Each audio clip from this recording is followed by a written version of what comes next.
Type in Douglas fir, what do you get? Lumber, right? Christmas trees for sale. Oh, okay. Same tree, okay? Oh, really? Yeah. It's one of the things, reason they call it red fir, especially if you're buying firewood, and probably take a step forward. If you cut it down, the center's red. It's an excellent firewood, and that way you know you're getting, if you're paying for red fir at a premium, you want to make sure you're getting the right product.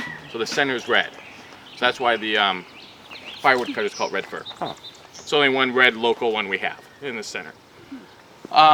So if we look down here, one thing about fire likes to come uphill quickly. Okay? The other thing fire likes is wind and sun, which is we're getting abundance of sun today. Did we have wind? Was a red flag warning for wind today? For today, yes. Okay, we also have what we call red flag warning for wind today, as well as we got some upcoming temperatures.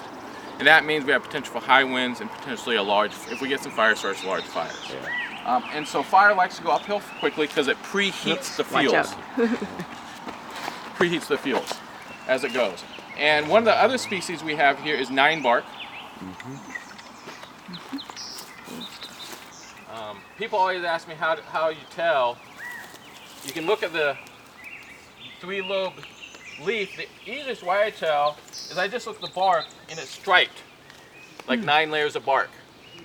And that's the easiest way I remember. It's called 9-bark. It is another native of the ecosystem. It's similar to snowberry, and it resists dying by resprouting.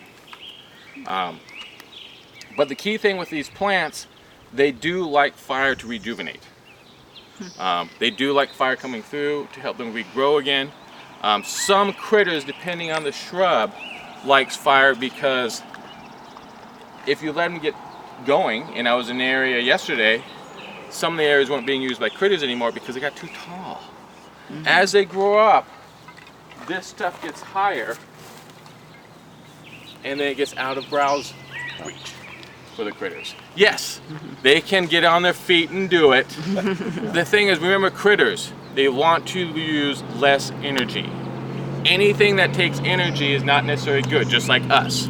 We don't want to do any more work than we have to, and anything like that they try to avoid. So they prefer them this way. 2, there's been several studies showing after fire they like them more. Any idea why? One of the ecological functions of fire is recycling or composting. So when fire burns through a landscape, it releases nutrients to the air as well as the ground. Nitrogen is one of them. And there's been quite a few studies on tree planting and shrub planting, that why do deer like your newly planted plants? Because they taste like candy, because they're so pumped with fertilizer. And what does a plant do with fertilizer?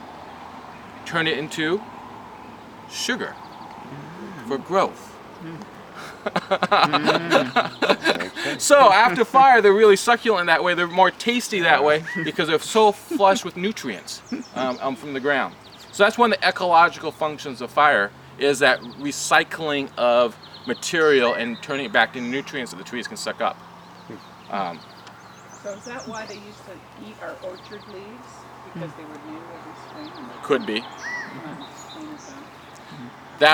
And the other thing is, some species just taste better. Really. Yeah. Some just, they, gotta remember.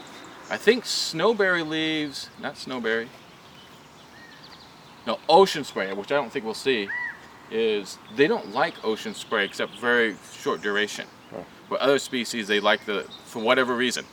Yeah. I was just reading that here the other day, which surprised me. And certain species get more hammered by them than others. Pondos pine is what we call also a resistor to dying. It wants to survive as a species. Okay, it actually wants to look just like it does now after fire. It has several mechanisms to survive that. One is the bark.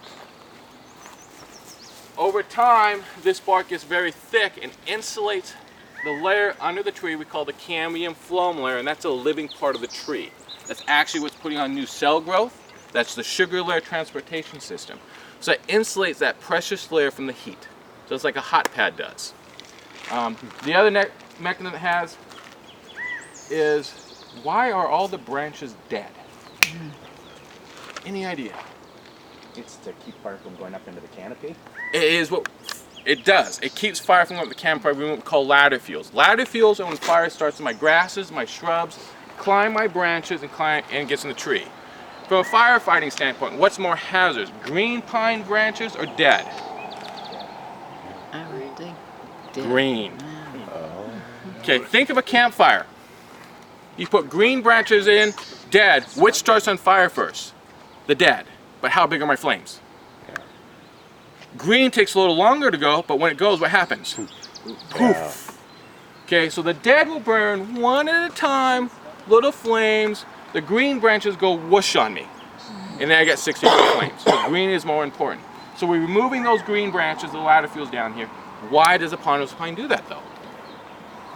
One thing about ponderosa pine is they're shade intolerant. They don't like shade. Now let's go back to 8th grade. Learning about photosynthesis, sunlight, needles take in sunlight, they produce sugar and food for the tree. Pine needles are a very inefficient processor of photosynthesis. It takes a lot of light to produce a little sugar. So if these get any amount of shade, the needles use more food than they produce. So know what the tree does to it? If you don't do your job, and when I'm working with kids, I say, if you don't do your chores, your parents kill you. Okay, and that kills off the branch, which is a byproduct, is another mechanism to survive wildfire by reducing the chance of fire getting in the needles. There's another thing I'm going to show you later. I need a tree that needle that I can touch. Okay. The other thing is with a thick bark is if you take a match or your lighter to the bottom of a pine tree, how likely is that to climb all the bark of the tree to the top of the tree? Yeah. Not very likely. The bark is flaky, it's platy. These are almost like micro breaks, and fire has a hard time climbing this tree. If this was a cedar tree, it's a totally different story. You light the bottom, fire can easily climb it. So the bark has evolved to also not readily carry fire up it. So that's another mechanism it has to resist dying in a wildfire. Or one of the most fire-resistant species that we have in that area. Douglas fir, right there, is similar to ponderosa pine, but it takes longer for those mechanisms to develop. It takes longer to get thick bark.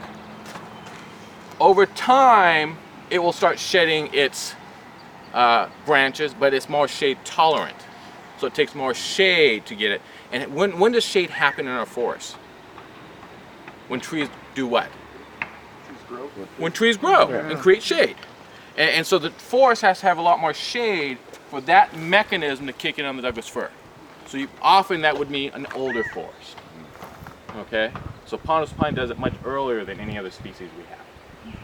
Kicking the mechanism and getting the thick bark earlier in the process than Douglas fir.